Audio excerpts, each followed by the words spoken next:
Hi, and welcome to another episode of Hot Takes with me, the Silver Fox. Do you know what fear is? Shona Robison knows what fear is. She's absolutely terrified. In fact, she's so terrified that she has written a letter to Jeremy Hunt, the Chancellor down in Westminster, begging him not to reduce taxes for people in England. Can you imagine if Jeremy Hunt wrote a letter to Shona Robison begging her not to increase taxes in Scotland? She would say it would be unforgivable. It would be, look, interfering in our tax-raising ability. How dare you? Well, let's turn that around, Shona. You look after the taxes in Scotland. Let Jeremy Hunt look after them in England. And if you don't like what he's doing, then perhaps you shouldn't have asked for tax-raising ability. Because if they do reduce them in England, you've either got to reduce them in Scotland, or you've got to admit that taxes are so much more attractive in England that people will leave. And by people, I don't just mean workers. I mean businesses. And of course, lower taxes is not something the SNP can afford. They need more, not less. And that, of course, was why she sent the letter. And she's scared. Let's have a look at this story and then laugh at the fear of Shona Robison as the truth bites. Here goes.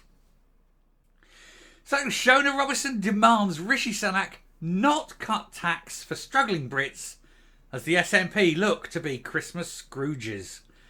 The Scottish Government's Finance Secretary has written to Chancellor Jeremy Hunt demanding more money for public services and asked him not to cut taxes for those living in England. Shona, English taxes are none of your business. And as I say, if Jeremy Hunt wrote to you to tell you not to increase them in Scotland, you would say it was unforgivable interference from a foreign country. So, stick with your own rules. Now, if you want to reduce them, that's up to you. It's just a shame you can't.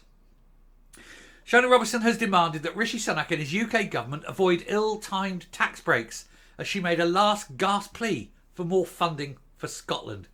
Brits are struggling with inflation rates and a cost of living crisis, and the SNP Finance Secretary does not want taxes to be cut. Yes, because they don't want people to have any money. People with money tend to be happier, and the SNP don't like happy, do they? That's not the main reason, of course. The main reason is that they'd be forced to cut them in Scotland to maintain the sort of similar levels, and they quite simply can't afford it. This is because a decision to cut the likes of income tax would have a knock-on effect in Scotland, as it will widen the already large income tax divide between north and south of the border.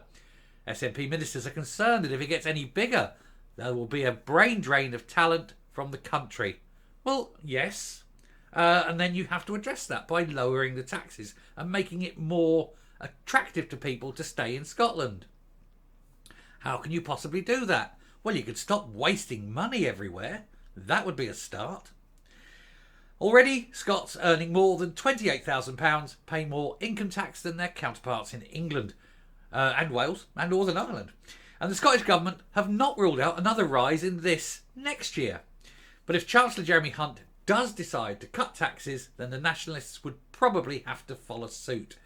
It's been reported that he's considering slashing inheritance tax, business and income taxes in his autumn budget due this week in order to win back lapsed Tory voters ahead of next year's general election. I suspect the inheritance tax will not be as big as perhaps many people think. He won't want to alienate as many people as that.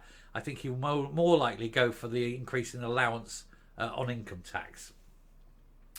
But Miss Robinson has urged him to avoid ill-timed tax breaks. Well, no, now's a good time as any.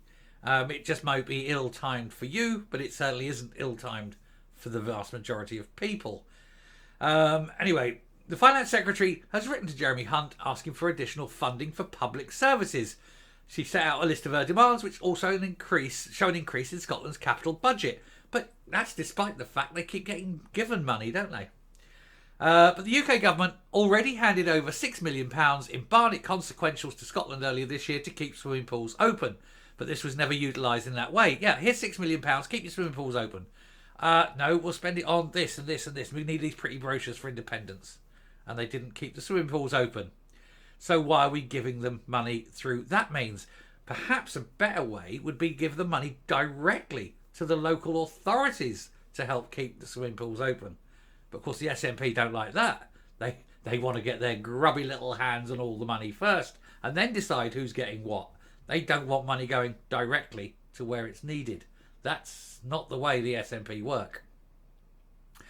Miss Robinson said the UK faces a combination of low growth and high interest rates. The autumn statement must learn lessons from last year's mini budget, and it must not compound these problems with ill-timed tax breaks, which would place even greater pressure on public finances. Well, have you tried spending money on public finances rather than, say, producing glossy brochures, or spending £8 million a month on spin doctors, or maintaining a whole load of embassies all around the world just to salve your tiny egos? There's a thought for you. Full of shit. Anyway, the Scottish Government, she said, is using the levers available to support people through this difficult time. I've just given you 3 examples of where you could save money, and yet strangely not happening. However, she said it's important that the UK government uses its full range of reserve powers to address these challenges. They're making people slightly richer by allowing them to keep slightly more of the money they earn. That's something that the SNP don't like. They don't want people having money. They don't like joy. They also know that if people are rich, they don't vote for the SNP. This is a truism. One is a function of the other. She continued, with many families continuing to struggle with the cost of living, the Chancellor must not use this statement to cut benefits. He never said he was doing that. Why would you even bring that up? It was never mentioned. The autumn statement provides an important opportunity for the UK government to support us to deliver the investment and services that Scotland needs. But you've got enough money. You've actually got so much money that you can hire people on £120,000 a year to act as an independence minister. You don't need any more money. You've got lots of money. You're spending £2 million a year on his department. You're spending all that money on all those different things that are not necessary. You've got tons of money. You don't need any more. Now, if it may be that you're spending money in a wrong place, that's an entirely different matter. Certainly not one for Jeremy Hunt. More one for Humza Yousaf and Shona Robison, don't you think? Anyway, there we go. She'll round off there. She'll come up and we shall finish. But it goes to show that the woman is absolutely shitting herself. Because if that gap, the tax gap widens, people, businesses, everything will move south because the differential will be big enough to warrant it. And Scotland's economy will shrink. And it will shrink because of high taxation. It's the Laffer curve. It happens every time. She's too stupid to know that. She's only got an IQ of 86. Coming up. Fear is a wonderful driver of politics, isn't it? Makes you wonder what will happen. If Jeremy Hunt does, say, decrease the rate of income tax, takes a penny, let's produce something small. He takes a penny off income tax in England.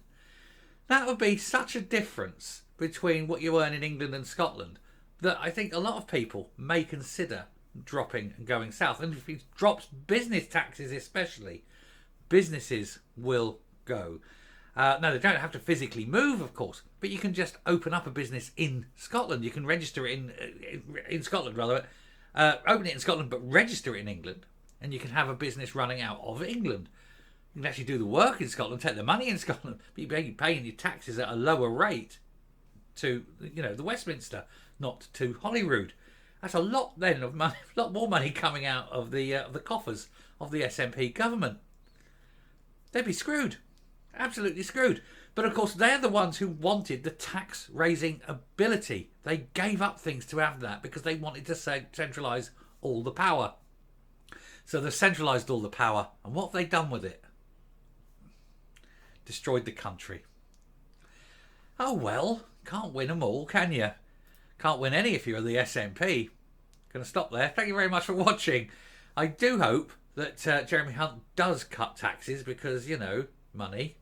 But it will really worry Shona Robison, won't it? She's going to go, what do I do? What do I do? Resign. Till next time, stay safe, stay well, and I speak to you later. Bye.